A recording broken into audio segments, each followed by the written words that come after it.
Ladies and gentlemen, Jonathan Downey.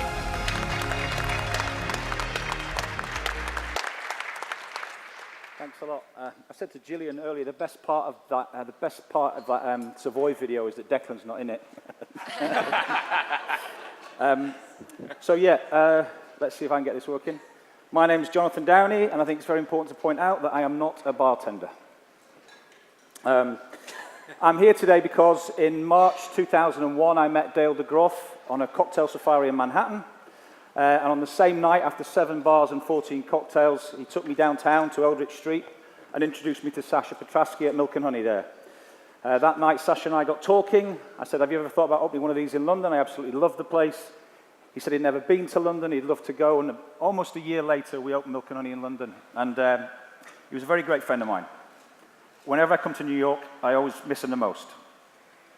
I'm not used to speaking like this, and I don't do it very often. In fact, I saw Jacob in the audience. I thought the last time I probably did this was for you in New Zealand. That must be over a decade ago. I don't really like coming up here and telling you about what I think. I'll say it to you in a bar, I'll say it to you over dinner somewhere or lunch, or I put things on Twitter occasionally that find their way onto Facebook, but I'm not really a big fan of preaching to people. But I'm going to tell you a little bit about my background because I realized before we came on that you probably don't really know much about me, and there's very few people I know in the audience, probably 6, 10 people. A lot of what I've got to say really relates to my sort of view and opinion of the bar scene in the UK and London specifically. Just a bit more background on me. Oops, need to go back. So I opened my first bar 22 years ago, and since then I've opened and operated dozens of bars, restaurants, nightclubs, a hotel in the French Alps. But the only bar I'm still involved in is Milk and Honey, which is 17 years old in April. It's still good. I don't have to go very often. I've been very fortunate to work with a succession of great bartenders and bar managers who run the place without me. I think I went twice last year. I'm old, but I'm not yet retired. For the past 5 years or so, I've dedicated most of my time to a new business, building a new business called Street Feast. And this is all about creating a new night out.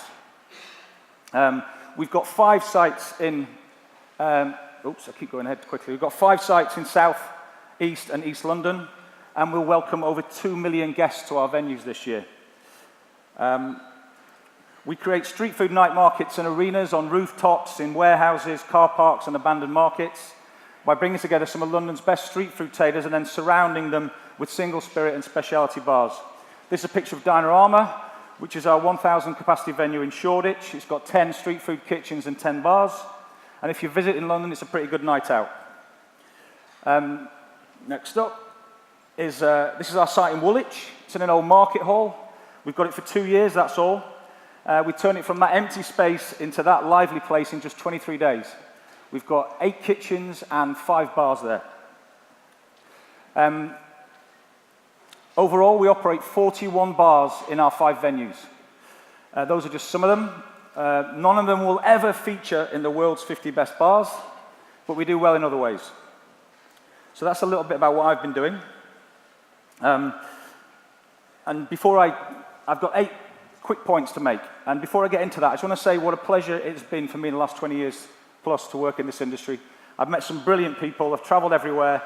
I feel a real sense of hospitality wherever I go, especially in New York, which was such an inspiration for me to get into the bar business in the first place. I can still remember my first martini at the Rainbow Room, and it wasn't that much longer later that I decided to open my own bar, and it was all about cocktails from New York, and that's what I took back to London, and I brought a little bit of Manchester, my hometown, in with the music and the atmosphere, and it worked a treat for us. I think, we specialize in pleasure, we look after people. We have to deal with dickheads every day too. We just get on and smile through it. We might not be doctors or nurses or midwives, but we're heroes in other ways, I think. And I really do salute people who work in this industry. It's not easy, but it's great fun when you work with good people. So, quick heads up on what we're going through. I think, for me at the moment, it seems like everyone in London is opening the same bar, and it's getting a little bit boring. I don't know if it feels that way to you. It feels that way to me. I like coming to New York, seeing something different. I think I've done 10 bars since I got here. I've had a great time, and I think the bar scene here is way better in London at the moment. I'm not sure when or if that might change. This is someone's been bugging me a little bit. Can we all please stop pretending that a bar is secret? It's not important now. It's just not important. This is something I've said from the very beginning. About the two most important things about a great bar are the people who work there and the people who go there. And we should be doing everything we can to attract and retain really great people to work with and to drink with. I really like some of the things Jim said at the end of his speech there about some of the aspects and the characteristics of our industry and some of the new changes like social progress and that kind of thing. It really makes a difference. When I opened my first bar, we wanted it to be democratic and open to everybody. But we also, at the time, in the late 90s in London, it was sometimes difficult to find a nice bar to hang out in. And so we tried to define our crowd by certain things we didn't do. And I'm not sure what you do nowadays to define the crowd you want or the crowd you don't want. One of the things I wouldn't like to do is sell drinks like this. I'm sorry if this is anyone's drink. And that's great for Instagram, but, anyway.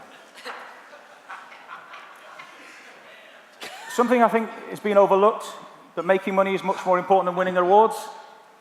It's great to win an award. We've won a few. Your team will love it. Your mum will love it. An award can also be great for business. I think, Dead Rabbit, you've been absolutely fantastic at taking that award and making it, so valuable. Congratulations to everybody who makes it onto the world's 50 best bars. I was looking through the list again today, all the way up to 100. There's some absolutely brilliant places on there. It's a great list. Sometimes it feels like things are just done to win awards, and I think occasionally there's a little bit too much lobbying, and there's a little bit too much of that going on, and I don't even know, who votes? Does anyone here vote for the awards? Anyone? No one's putting their hand up. You're not allowed to say. Well, I get asked to vote. I didn't know I wasn't allowed to say, sorry.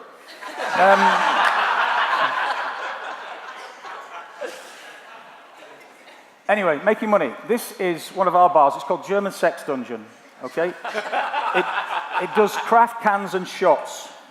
It's at Dinorama. It will never be one of the world's 50 best, but it's one of my favorite bars because it just took 4 days to build it and it cost £6,250, about $8,500. It makes more money than that every week it's open. Has one bartender, sometimes two on a Friday or a Saturday. But if they gave out awards for profitability per square foot, I think that German Sex Dungeon, which is 150 square feet, would do quite well. Talking about good bars, I think it's really easy to open a good bar, and there's a very simple formula. Great drinks plus great time equals a great bar. I think everyone in this room knows about and cares about great drinks, but I sometimes wonder whether we're doing enough to take care of the great time. I think in too many new bars that I visit, there's too much emphasis on the drinks and on the bartenders, and there's not enough on the guest. A great bar doesn't need to cost a fortune, it doesn't need to be a passion project or a lifelong ambition or a mission. It just needs to take care of people in a way that we all enjoy. I was in Mexico over New Year, and I sat at a bar with a beer and a margarita, and it just felt great, and I looked around and I wrote down what I thought was so good about it. They were brilliant, friendly floor staff, happy, passionate bartenders. They were making and serving drinks really quickly. The music was great. The sound system was filling the space. They got the lighting right, although this isn't working. They've got the lighting right, that's really important, we all know that. And the beef brisket tacos were absolutely delicious. And I just thought it's easy, really. It's not that complicated. And there's nothing to do with fancy glassware, and there's no bartenders dressed like blacksmiths. And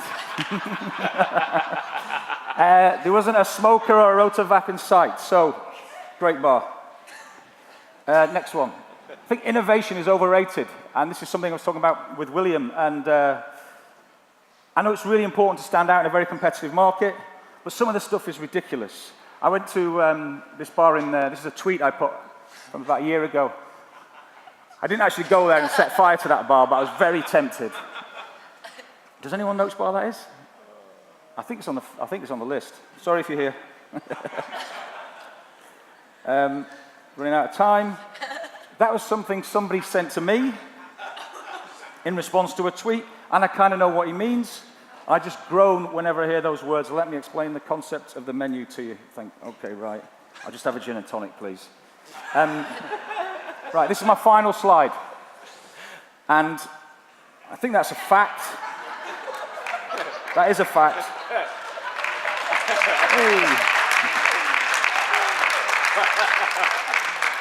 And I think I said recently that too many bars and bartenders are neglecting the classics in favour of serving only their own creations.